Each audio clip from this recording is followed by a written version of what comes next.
Okay. So first off, I'm going to videotape this for the people who can't come, so that doesn't impair anybody. But here's my vision of these brown bags is that we will watch a short video, this one's 19 minutes, about something about the mental part of training.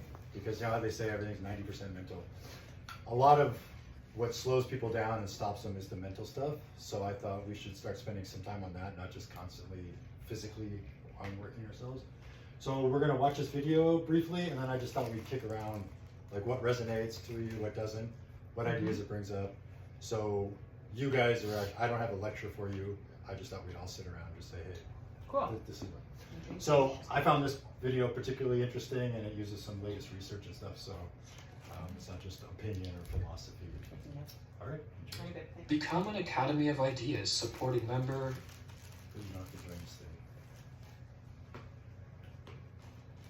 Will end up unable to endure, seem even harder, and dulls. In the 1st century AD, the Greek orator and philosopher Chrysostom wrote, "Luxury makes pains seem even harder, and dulls and weakens one's pleasures. For the person who..." Yay! Go make more coffee. Oh, they brought their own. Hey, sorry. Hey. All good, perfect timing. Good. Have a seat. Right. Are these seats taken? No. For you. Oh, is this you? Okay. She's delinquent. Okay, have a seat. This stresses me out. What? No. Oh. Have a seat. You can pull you. Oh yeah, we're videotaping this for the people who can't join us. Is this you, Olivia? Oh. Yeah. Okay. All right. Put it right here. Okay, yeah, my bag's right.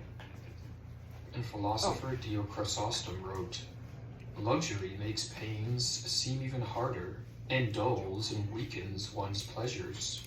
For the person who is always luxuriating and never touches pain will end up unable to endure any pain at all, and also not able to feel any pleasure, not even the most intense." In the modern West, we have access to pleasures, comforts, and entertainments which kings of old could not have dreamed of. But with all this luxury, many people are chronically stressed, anxious, depressed, or struggling with physical debilitations.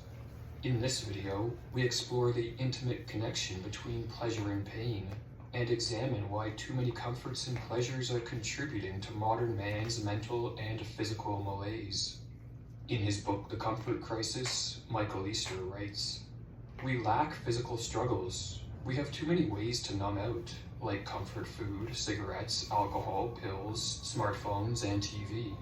We don't have to deal with discomforts like working for our food, moving hard and heavy each day, feeling deep hunger, and being exposed to the elements. But we do have to deal with the side effects of our comfort, long-term physical and mental health problems." To understand just how comfortable and pleasurable our lives are, we can contrast modern life to the realities our hunter-gatherer ancestors faced for much of human history. On a near-daily basis, our ancestors walked miles to find water and forage food. They expended enormous amounts of energy bringing down large mammals, and regularly engaged in persistence hunting, which involved tracking and chasing prey until the animal collapsed in exhaustion. Once they made a kill, they would cut the animal up and walk miles back to camp carrying massive pieces of raw meat. Or as Michael Easter wrote, "Before we figured out animal husbandry and crop cultivation, we were essentially professional athletes whose livelihood required us to be physically active. Our ancestors didn't work out because nearly all of their waking hours were spent doing things that today we would classify as exercise.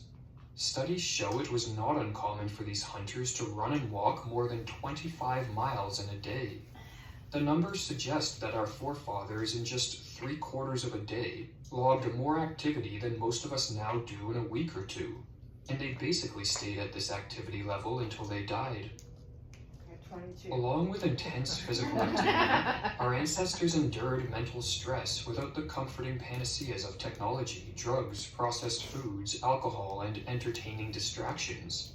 They endured the elements of nature without modern housing, air conditioning, or central heating, and they dealt with sickness and infections without modern medicine. As their lives were difficult, often uncomfortable, and sometimes outright painful, our ancestors evolved an instinctual drive to take full advantage of the available comforts and pleasures. This drive was critical for their survival. Whenever possible, they would rest and relax, and through this comfort seeking, their minds and bodies would recover and find respite from the harsh realities of life. When rich food sources such as fatty meat, fruit, or honey were available, our ancestors would indulge to build up energy reserves, as they did not always know when their next meal would be. Our original comforts were negligible and short-lived at best, writes Easter. In an uncomfortable world, consistently seeking a sliver of comfort helped us stay alive. While we have inherited our ancestors' drive for pleasure and comfort, this drive evolved in environments of scarcity, and now we live in comfortable environments of abundance. The modern comforts and conveniences that now most influence our daily experience, cars, computers, television, climate control, smartphones, ultra-processed food, and more, have been used by our species for about 100 years or less. That's around 0.03% of the time we've walked the Earth. Constant comfort is a radically new thing for us humans, writes Michael Easter. While few would want to return to the harsh conditions of our ancestors, the modern world is presenting us with new challenges which stem from the fact that our drive for pleasure and comfort did not evolve an off switch. It is practically insatiable. Living in environments of scarcity, our ancestors did not face the risk of overindulging themselves to a detrimental degree. But in our brave new world of abundance, overindulgence is a constant threat. We are cacti in the rainforest, said Dr. Tom Finnecane. One of the dangers arising from the clash between our insatiable drive for comfort and our world teeming with comfort is what Michael Easter calls comfort creep, or as he explains, when a new comfort is introduced, we adapt to it and our old comforts become unacceptable. Today's comfort is tomorrow's discomfort. This leads to a new level of what's considered comfortable. What's more, new comforts have moved the goalpost further away from what we consider an acceptable level of discomfort. Each advancement shrinks our comfort zones. The critical point is that all this occurs unconsciously. We are terrible at noticing that comfort creep is consuming us and what it's doing to us. Comfort creep is most readily on display when it comes to physical comforts. As one example, due to the comforts of cars and delivery platforms which make it possible to obtain any product or service we want or need without leaving home, increasing numbers of people are living a life of near total physical inactivity. Or as Michael Easter notes, 27% of us don't do any type of physical activity at all. Literally nothing. Life is a sort of prolonged shuffle from bed to office chair to sofa to bed. This physical comfort creep is a major cause of the growing epidemic of obesity and chronic physical ailments that arise from living an inactive life with a body which evolved to require high levels of activity to be healthy. The human, simply put, was not designed to sit all day, explained researchers at the Mayo Clinic. Or as Easter writes, in our pursuit of better living, we've allowed comfort to calcify our natural movements and strengths. Without conscious discomfort and purposeful exercise, a forceful push against comfort creep will only continue to become weaker and sicker. Along with the problem of comfort creep, modern pleasures are wreaking havoc on our mind and body, as pain follows pleasure like its shadow. In Dopamine Nation, the American psychiatrist Ann Lemke writes that one of the most remarkable neuroscientific findings in the past century is that pleasure and pain are processed in overlapping brain regions and work via an opponent process mechanism. Another way to say this is that pleasure and pain work like a balance. Our brain is wired to maintain this pleasure-pain balance in a state of equilibrium, in which neither the experience of pleasure nor pain predominates for too long. Whenever there is a prolonged or excessive imbalance to the side of pleasure or the side of pain, self-regulating mechanisms in our brain seek to re-establish equilibrium by tipping the scales in the opposite direction. When we overindulge in pleasure, for example, Our brain follows our experience of pleasure with pain, be it physical pain or mental and emotional anguish. Lemke explains that, I tend to imagine this self-regulating system as little gremlins hopping on the pain side of the balance to counteract the weight on the pleasure side.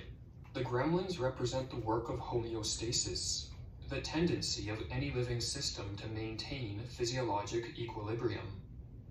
Or as the philosopher Friedrich Nietzsche observed in an aphorism titled The Goal of Science, what? The ultimate goal of science is to create the most pleasure possible to man and the least possible pain? But what if pleasure and pain should be so closely connected that he who wants the greatest possible amount of the one must also have the greatest possible amount of the other? That he who wants to experience the heavenly high jubilation must also be ready to be sorrowful unto death? If we habitually indulge in the same pleasures, we develop tolerance, and through a process called neuroadaptation, our brain becomes overly sensitized to pain. Not only do we require more of a substance or stimulus to feel the same amount of pleasure, but the pain we experience following pleasure becomes more severe and longer lasting. If we are too intemperate, eventually we reach a point where overindulgence in unhealthy food, pornography, video games, alcohol, drugs, or social media have tipped the scales to the side of pleasure for so long and to such an extreme degree that our pleasure-pain balance settles on the side of pain. When this happens, our drug of choice no longer gives us pleasure, but we are still driven to consume it to obtain temporary relief from enduring pain. For example, in a process called opioid-induced hyperalgesia, individuals experiencing pain who use opioids daily for over a month are at risk of developing a more intense pain condition than the one they were originally treating. Why? Asks Lemke.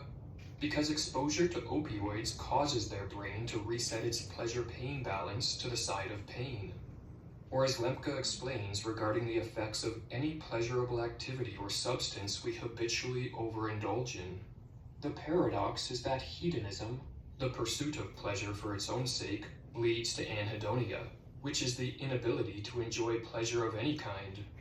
The relentless pursuit of pleasure and avoidance of pain leads to pain. When our balance is tilted to the pain side, we crave our drug just to feel normal, a level balance. The good news is that we can reverse the enduring pain that arises from overindulgence through abstinence. Lemke notes that in her clinical experience, 4 weeks of abstaining from our drugs of choice is sufficient, and that following such abstinence we regain the capacity to enjoy the simple pleasures of life, which do not tip the scales so far towards pleasure that they create an aftershock of pain. Recovery begins with abstinence, writes Lemke. Abstinence resets the brain's reward pathway and with it, our capacity to take joy in simpler pleasures. To help us in our quest for abstinence, we can utilize what Lemke calls techniques of self-binding, which involve intentionally and willingly creating barriers between ourselves and our drug of choice in order to mitigate compulsive overconsumption. Homer's Odyssey provides a mythological example of self-binding, in the realization that no man could resist the seductive sounds of the sirens, who lure men to death. Odysseus ordered his crew to put beeswax in their ears and to tie himself to the mast of his ship. Odysseus understood that when a compulsion for pleasure overtakes us, we can lose the capacity for voluntary choice. And so, if we are struggling with consuming alcohol, drugs, or sugary foods, it is best not to keep any around and, if possible, create obstacles that make it harder for us to purchase them. With respect to digital drugs, we can restrict our consumption by setting a timer and only allowing ourselves to indulge for a certain amount of time each day or certain days of the week. This latter method of self-binding was recommended by Nietzsche as one of the most effective ways to stop compulsively over-consuming a pleasure. In his aphorism titled Self-Mastery and Moderation, Nietzsche wrote, "One can avoid opportunities for gratification of the drive for pleasure, and through long and ever longer periods of non-gratification weaken it and make it wither away. Then, one can impose upon oneself strict regularity in its gratification, by thus imposing a rule upon the drive itself and enclosing its ebb and flow within firm time boundaries. One has then gained intervals during which one is no longer troubled by it. Once we have managed to cease overindulging in a pleasure, to further improve our life, we can voluntarily seek out pain. For just as the pursuit of too much pleasure ends in pain, partaking in healthy activities that involve temporary pain tips our pleasure-pain balance toward a more enduring experience of pleasure. Or as Lemke explains, pain leads to pleasure by triggering the body's own regulating homeostatic mechanisms. With intermittent exposure to pain, our natural hedonic set point gets weighted to the side of pleasure, such that we become less vulnerable to pain and more able to feel pleasure over time. An obvious example of a healthy activity that exposes us to pain is physical exercise. Studies have shown that the positive mood that flows from the temporary pain of physical exercise even reduces cravings for unhealthy pleasures. Lemke notes that high levels of physical activity in junior high, high school, and early adulthood predict lower levels of drug use. Exercise has also been shown to help those already addicted to stop or cut back. Lemke references studies which show that cold water immersion triggers the release of neurotransmitters which improve our mood for hours after.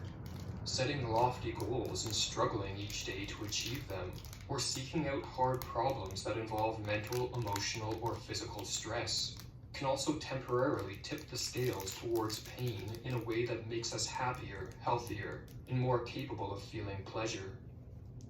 The self-controlled lover of pain lives a life that is far more pleasurable than his opposite. One's pleasures are both greater and less harmful whenever they occur with pain, wrote the Greek orator Chrysostom. The 4th century BC philosopher Diogenes the Cynic was such a firm believer that intentionally seeking pain was the key to a good life that he spent his days looking for ways to make himself uncomfortable. He rolled over hot sand in the heat of the summer, and in the winter walked barefoot in the snow and embraced statues covered in ice. He slept in a clay storage jar, which was referred to as his tub, and he sought out emotional and psychological pain by intentionally evoking the ridicule of others. He lived frugally, consuming the simplest of foods, and he sometimes went for extended periods of time without eating, a practice today we call intermittent fasting.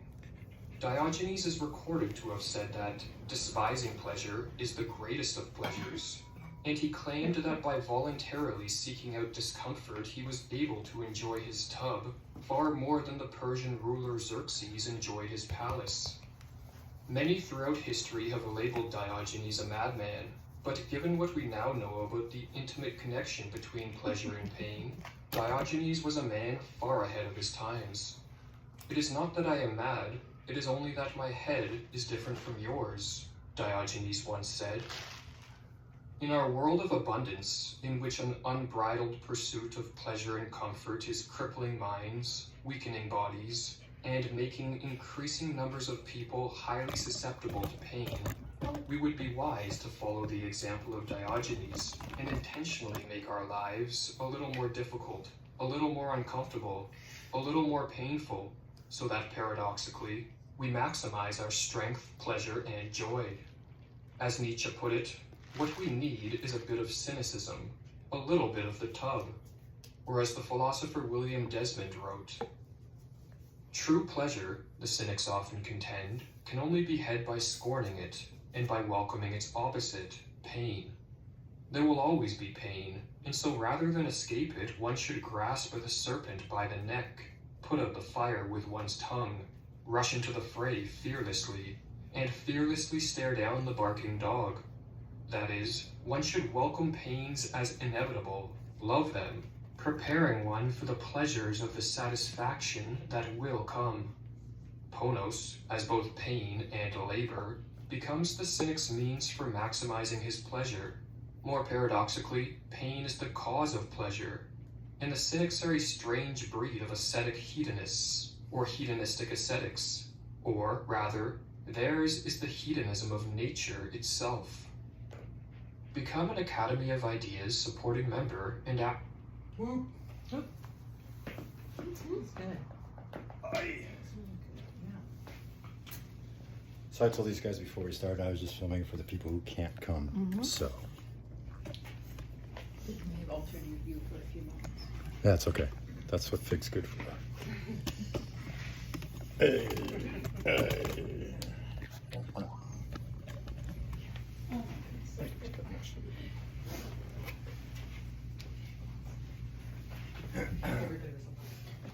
So anyway, the idea is just if any of that resonated with anybody, this is your chance to just kind of share. Because I think everyone's working out and coming from different backgrounds, of course, but sharing some of the same motivations. There's lots of different reasons to work out. But sometimes someone else has an idea that if you adopt, makes your life a little easier, makes the workouts a little easier. So, anybody have anything that jumped out immediately? I think, as far as our group goes, that it's easier to share the pain. Like when you're working out together, it's like easier to say, "Oh, well, they're doing it. I can do it." Not like since they're doing it, I can do it. Like not a comparison, but like they're doing it, I'm gonna do it, kind of thing. So, it's to me, it's easier to work out in the group community to do that. Totally agree. Get energy from from the people around and encouragement and just even people showing up and stuff.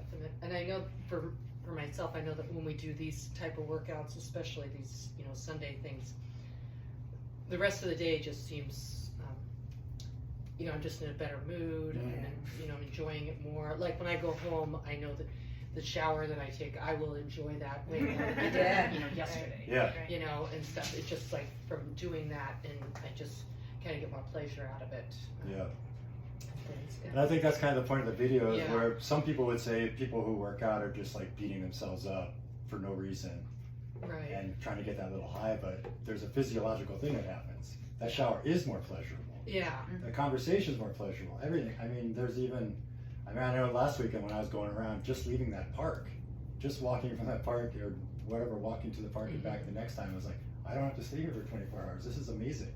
But it wasn't just because of that experience I had. It was physically the weight had been shifted so that everything is much more pleasurable.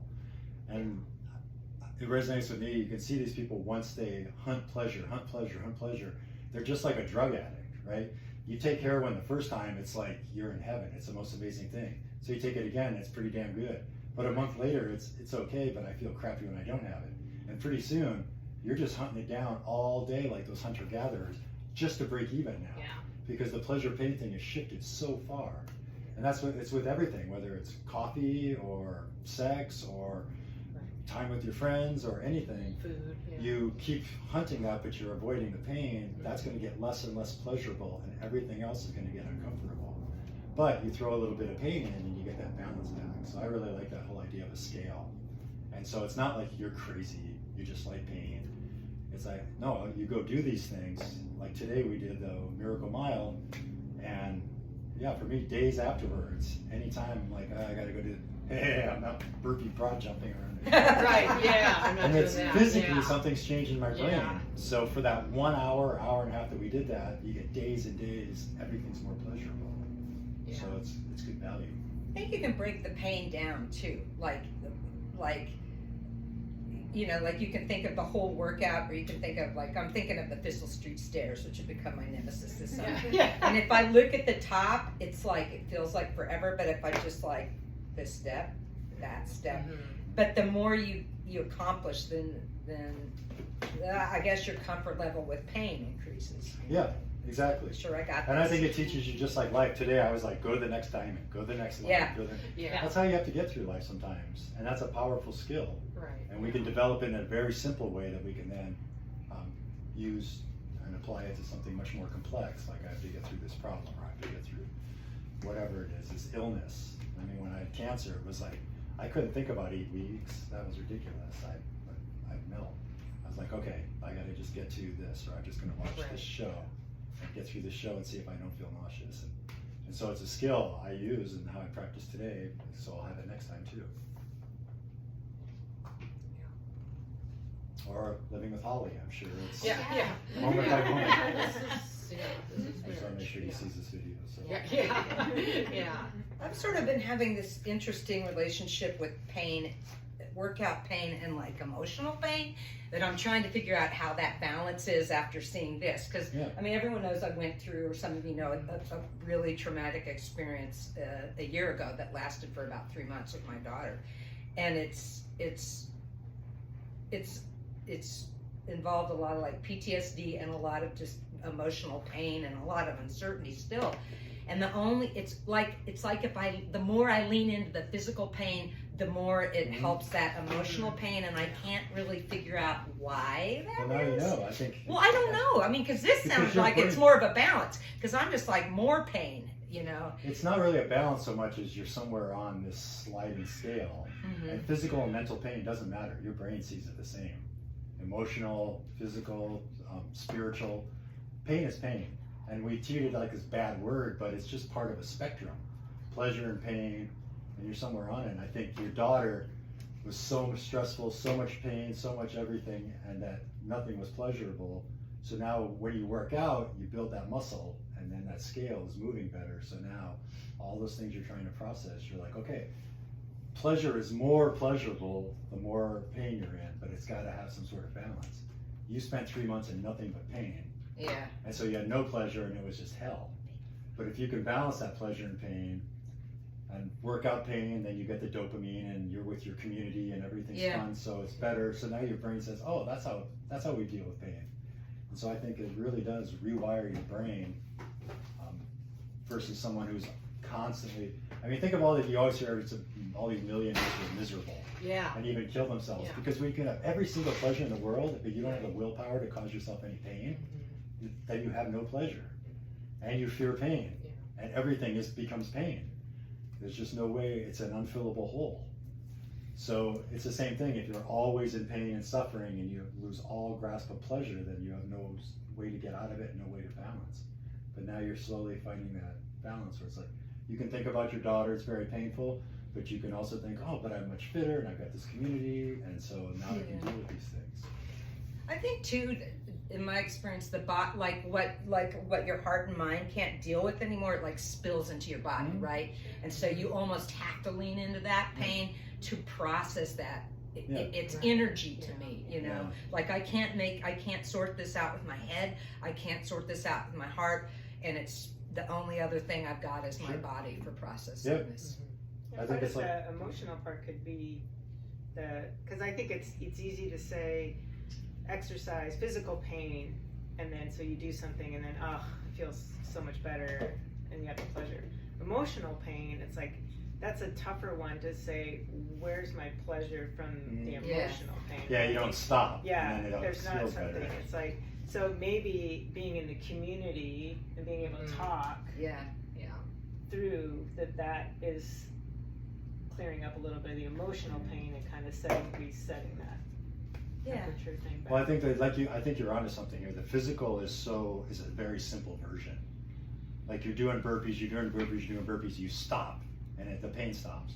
Someone breaks your heart, it's not like I'm sad, it stops. Right, yeah. But it teaches your body how to bring these chemicals in and balance it now. I've been in pain, I need a little bit of pleasure, and find that balance. So physically, it's an easy tool to train your brain with, so that then the more complicated versions, I'm having this problem with my child, or I'm having this problem with whatever, your brain now knows how to find that balance for you. It doesn't dive to one side or the other. Because I think the brain, I always think of the brain, and I've told some of you this before, I picture like some little person inside with no windows. He's just reading gauges. The brain? So yeah, the brain. So stress is stress. Pain, sadness, you stub your toe, your boss yells at you, whatever, is just stress. You're not sleeping, you drank too much alcohol last night. All it's seeing is gauges saying, oh, there's stress, we gotta do something about this. And teaching your brain how to process that and stay calm and like, don't overdo it. That's okay, I'm in a little bit of pain, but now we can have some pleasure. And then you get that equilibrium or homeostasis that they're calling it, where your brain says, okay, I'll hit this, I won't get too high and I won't get too low. We'll just kind of keep steady for you. And that's that kind of skill. Physical pain is easy to develop, is the easiest way to develop it, rather than like sitting in a room meditating or doing it, but it's all the same stuff. finding a way to just find equilibrium when you want it. And I've come back that the group, being in a group setting, for me, makes it easier because Sure. you're all like, I'm probably in better shape now than I was in my 20s when I Yeah. used to ride my bike by myself or go hiking by myself or do things. And now it's just like a different experience.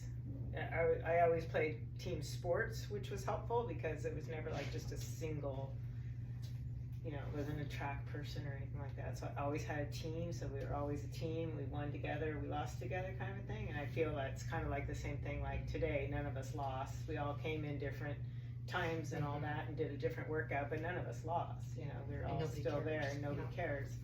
And I think Yeah. that like all your classes that you do are that way. And I think that that's what we have to keep growing, is bringing more and more people into the group that Yeah. we can share. I feel like that when I was, this is my personal stuff.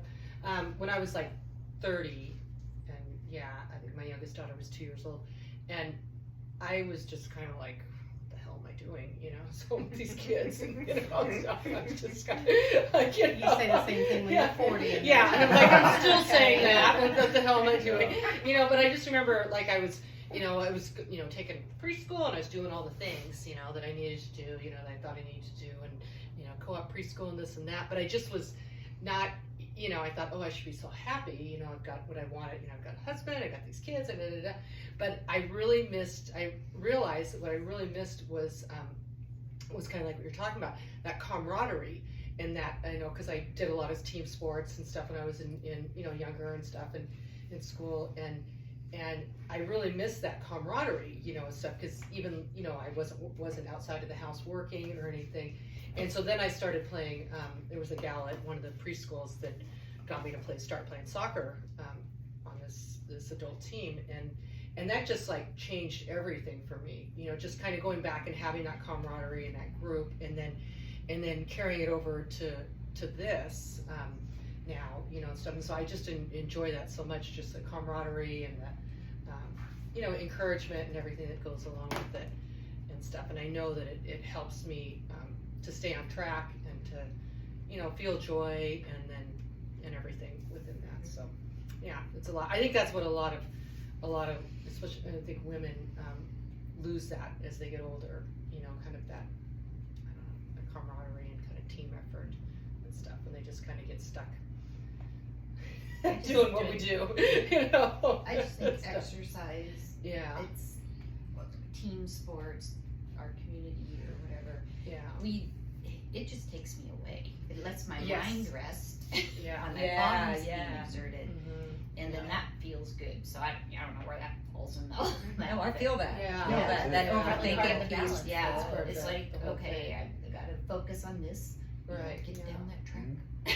Well, what could be more balanced than when your pleasure is pain and your pain is pleasure, right? Yeah. Right. Working yeah. out with your friends is Right. the balance. Like, oh my God, we're right Yeah. there. Yeah. Well, when like the video said, like they were out there hunting in like tribes of people, groups of Right, people. yeah. So we're really staying true to that. Yeah. That evolutionary foundation. Right. Yeah. Yeah. The 99.97% of the time humans were around, that's what we were doing.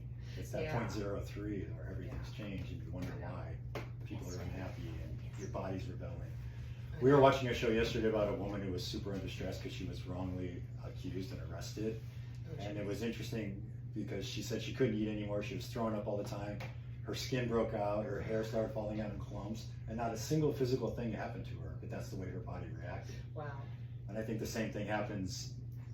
You gain weight, and then no matter how little you eat, your body's still gaining weight because it's so stressed. Yeah. That person in your brain just sees stress, stress, stress, and is like, we must be in the middle of a famine or something. Let's turn down the thermostat. Let's not burn any more calories. Right. Yeah. That's how our skin, you know, the skin starts breaking down things because your body's just not purging all this stuff because it's under all this pressure. And you're actually living like somebody who's in a foxhole, in a war zone. And it's all because just life is so crazy. And this pleasure-pain balance has gotten so out of whack that the slightest thing just sends you off and is registering as super stressful. And it shouldn't, but it's because you've got almost no pleasure. and everything just registers as less pain, but pain because the balance is off. So I think a lot of that is the physical effects too. So there's the mental. We're hardwired to do and struggle as a group and succeed as a group, not as a sport, right? There's more winners and losers unless it's warfare. But as a group, you go out hunting and you bring back food and everybody eats. Yeah. That's more like what these workouts are like, and that's Yeah. what a community does. We don't have to go beat some other community to feel good about ourselves. We just We beat our could own. though. Yeah, I was saying, I know we Well, could. I was Yeah, just yeah, saying, Just knowing you can. Competitive women here, so. Yeah. That's just I bonus. think we should just all walk by Renison one day. Yeah. Yeah. Walk by what? They know too. Yeah. Yeah, a different workout place. I think everybody's significant others are a little more worried about you now. Oh yeah, These days. oh yeah. It's good to just keep on Or they're track. taking advantage. I know John is constantly. Do you think you could pick that up for me Yeah. over there? And you could help me, or you could lift that? Yeah. Okay. Yeah. But yeah, I think that's kind of what the video is, not just pleasure and pain, but just the way we're wired, and understanding that makes it a little easier and makes you realize Yeah. when you do not, absolutely positively do not want to work out today, that is the most important workout you'll do Yeah. all week. Yeah. I mean, it's critical. Yeah. You We did skip a lot one. of posts like that. Like Yeah. I didn't want to, but there's Yeah. the stairs, and here I am. And Yeah. Yeah, you cannot imagine that workout. You could skip the rest of the Yeah. week and you'd be ahead of the game because the Yeah. mental piece. Everyone Yeah. knows, right? Once you fall off the diet, once you fall off Oh, the yeah. workout regimen, the It's momentum really just easy. stops. Go down that hill. But it's that one. It's like, I absolutely do not want to. Well, just strap your shoes on and get dressed, and see Right. if you can get out the door. Yeah. If you can, just get out the door and come, and you can just leave. Once you get here, just say it's not for me. But once you're in the door, and by the time you're done, no one's ever regretted that they came. Right. Well, Man, yeah. it's so hard. I mean, I do the same exact thing, and my gym is in my yard. Yeah. It's like, oh God, no way. Yeah. But you have to.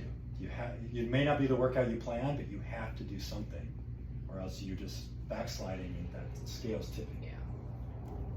That's like in the mornings when Olivia and I run.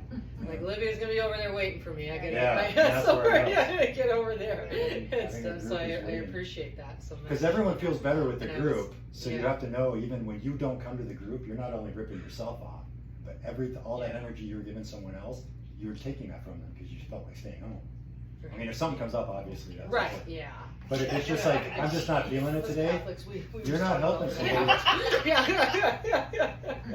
but a zombie fit with 20 people in it is so much more fun than a zombie fit with 3 people. I mean, it's just Oh not yeah. Plus, too, even this summer, like, I mean, I'm obviously in Seattle, not down here as much, but when we were even sharing the spreadsheets, even though I was out doing stuff on my own, I kind Yeah. of still felt Oh, felt like I connected. was with Yeah. the group, you know? Oh, If I was yeah. out doing, you know, jumping jacks and burpees in the park, for some reason, I still felt like I was with all of Yeah, us. right. Yeah. Yeah. Yeah. So I think this is a good thing. Katie and I were talking about, like how to expand the group. Mhm. And one of the things we could do is all of us take the time to do a post of how much we get out of a Yeah. workout or something like that, so that people that follow Brendan will know, people that follow me will know. I have a and huge that's- following, Yeah. guys. Huge. Yeah. Oh no, I'm Yeah. sorry. You can put it on their OnlyFans page. Right. That's really Right. powerful. Yeah, it's all over there. No, Yeah, okay, good. people Thank will you. break the internet. But I mean, even if you only have 20 people that follow you, they're still going to look Right. at it. Oh, you know? yeah. And those are the 20 Yeah. people that probably know you the best Right, and yeah. would probably Right. say, "Hey, this would be fun."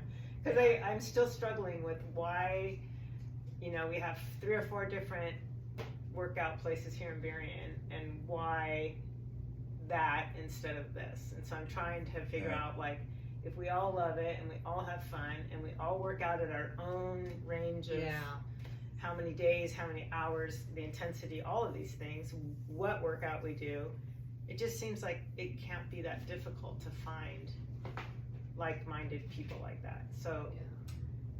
that's what I want to figure out, is how to do that and build the community of more, not just financially for him, but just to have new emotional stuff to be able to Yeah, I deal think with Yeah. other people. Benefits are I'm done with all you. Yeah, guys. I was feeling a little You guys bit all like, got it I know, together it's now. like, Yeah, she's like, I'm tired of you and your Yeah. problems. Yeah. Yeah. New problems to deal with. how did people find, like, just curious in this group, find Clay? Like, I found Clay for the Y. I mean, you guys are neighbors. No, I didn't even know Clay Yeah. before I found him at the community Barely center. knew me. And but I you knew Lori, but I, just from around, but I was going to kettlebell at the community center. Uh-huh. And then I was driving home one day and he was in front of me from working out and I was like, he lives across the street from me. I was like, God, then we figured it out. I'm a chatty neighbor, that's for sure. Yeah. Oh, I know. It Yeah. plays all over the neighborhood. You know, so I'm sure there's people on the block that still don't know that he lives here. Right. And that's where I met Olivia, is from the kettlebell class at the community center and stuff. And so, yeah. And Carol. And Rather Carol, I knew Carol from Did you? the kids Oh, from yes. school. Everybody was That's from right. the School, kettlebell. And then, was yeah, like Jody kettlebell. from Yeah. Tip from We there. should have put the We're QR gonna know codes the on the class. t-shirts You know that how we got for the Marion broad. would put in, they'd say, come try it out. Yeah. And, yeah, Yeah. Yeah. came to I the did. free class. Oh, and yeah. Yeah. How did, was it Paul? How did you guys? Rebecca Funk, but I don't know how Oh. she started working out with you. Becca, did she come She to was kettlebell doing once? Saturday workouts, and She she was doing said, zombie come to a fit. Saturday workout. Oh, okay. So, Yeah, she might have come this Saturday morning kettlebell, because I used to do kettlebell and then I'd race over to the park. She might have come there once. Rebecca. Yeah. That sounds familiar. Well, there's two It's a- Rebeccas. There was also Yeah. the Rebecca The that Kent you Rebecca. knew, Yeah. right? From Rebecca YMCA, from Rebecca. YMCA. Oh, Dee Dee's.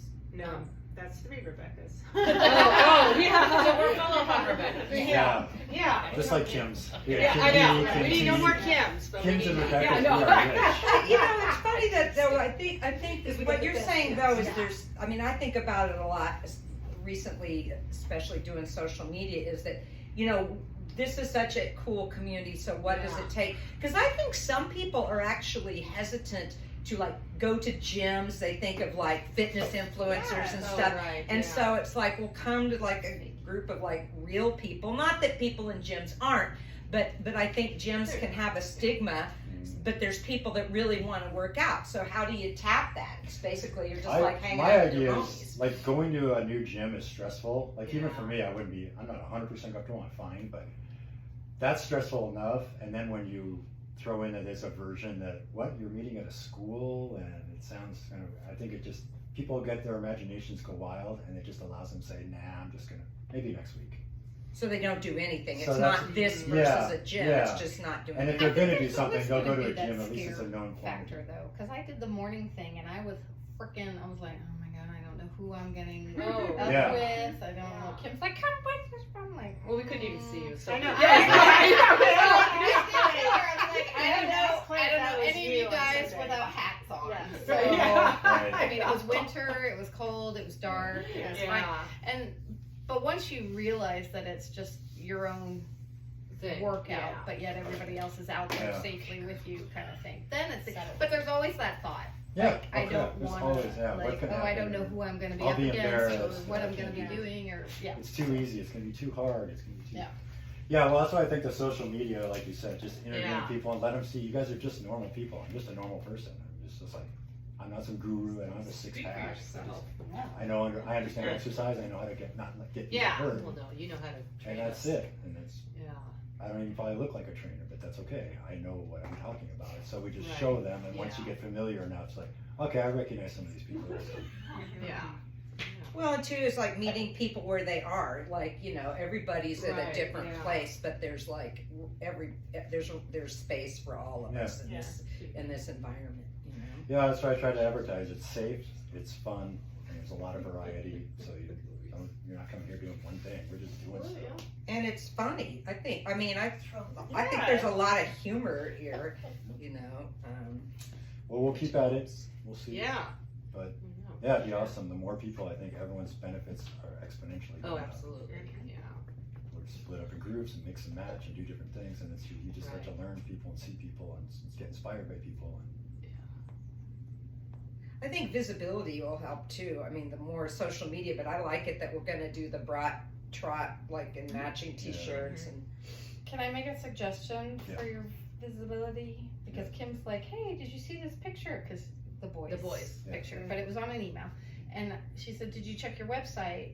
And I was like, I didn't know we had a website. And so, and then I went and looked you up online, and there's you and PR Fitness but there's no in like Google, but there's no link to your website in your like. Yeah, Oh, on the sure. Google Visible. thing, yeah, we saw that Yeah. this week. Yeah, Oh, okay. I'm working on So that. Yeah. I just did it yesterday. Yeah. So I Okay.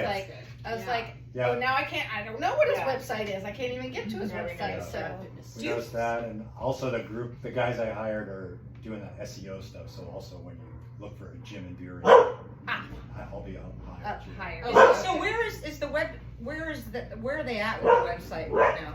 The reason it's down is because they've moved me from DreamHost to this new server. DreamHost apparently isn't The domes bar? having enough bandwidth, so it's been down for the last few days. But otherwise, the new website's been up.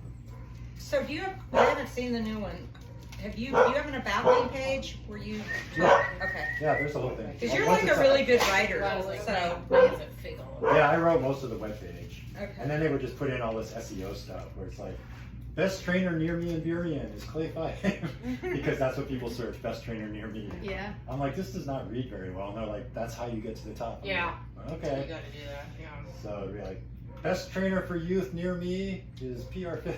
It's like, Best place It for sounds like we're elderly going from yoga first person in the to third garden. person. yeah. Mistakes are Yeah, that for part you. I'm not in. Yeah.